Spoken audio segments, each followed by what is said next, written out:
Well, now that we know the big five areas of language and we have a working definition of what language is, there's one more thing I want to share with you in the way of introducing the introduction of language class.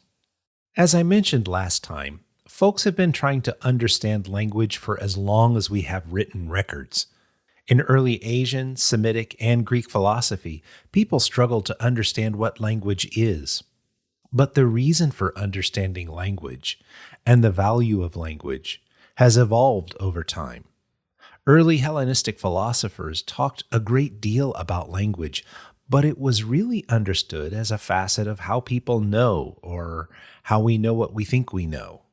Aristotle started to shift that conversation a bit to the mechanics of persuasion, but logos, or words, and reason were often understood as two sides of the same coin. Think about John chapter 1 in the Gospels. In the beginning was the Word, logos, and the Word was with God, and the Word was God. John seems to be using the term word or logos to refer to some gestalt of knowledge and knowing. Even today, our word for logic derives from the Greek term for word, logos. But in the Middle Ages, particularly in Western civilization, the role and purpose of understanding language changed. For example, we find biblical scholars interested in learning Hebrew for the purposes of translating Scripture and revisiting Greek to better understand the classics. In Toledo, there was a rich sharing of language where works were translated across Western and Near Eastern languages. Much of the work that medieval scholars like Aquinas and Copernicus relied upon were texts of Aristotle that had been preserved in Arabic. Languages and learning languages was an important step in maximizing the spread of knowledge. In the late Middle Ages, we start to see efforts to translate the Bible into vernacular languages, so that people have the ability to know the will of God without the enigma of the church's interpretation. This utilitarian approach to language was more dominant through the Age of Reason, but a new way of understanding language was emerging. Scholars became increasingly interested in understanding the origins of and the relationships between languages. Nietzsche was a philologist, as was Tolkien. Understanding the history and relationships between languages even had a dark side. Some, including Nietzsche, believed that they could identify families of languages that were better than others. Interestingly, the word linguistics has a rather modern origin. While there were some words that were early precursors, Lowell used the term linguist to refer to a dabbler in philology, we start to see its use emerging in the late 19th century. It wasn't until the 20th century that we really see the field, as we understand it today, emerge.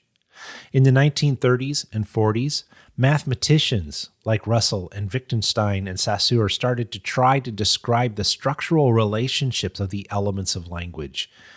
And it's where we really start to treat languages as systems.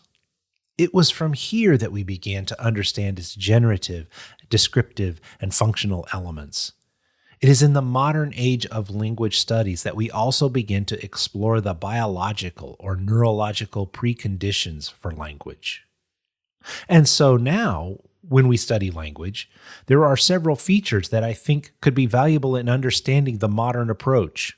First, as I mentioned in the previous video, we tend to value a descriptive approach to language rather than a prescriptive view of how people should use language.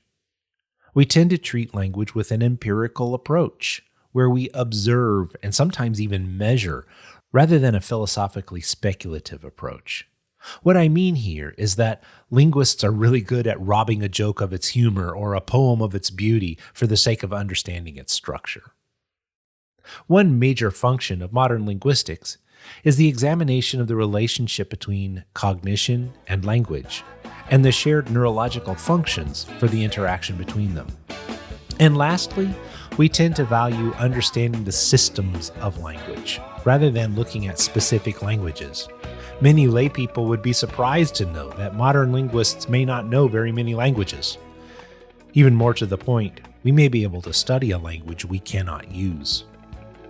So, as we finish out week 1, we've seen the big 5 areas of linguistics, we have a working definition of language, and we are orientated to the modern method of understanding language from an empirical perspective.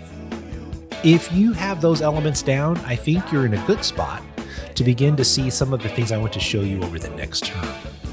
In the next video, we're going to tackle the historical or philological approach to language.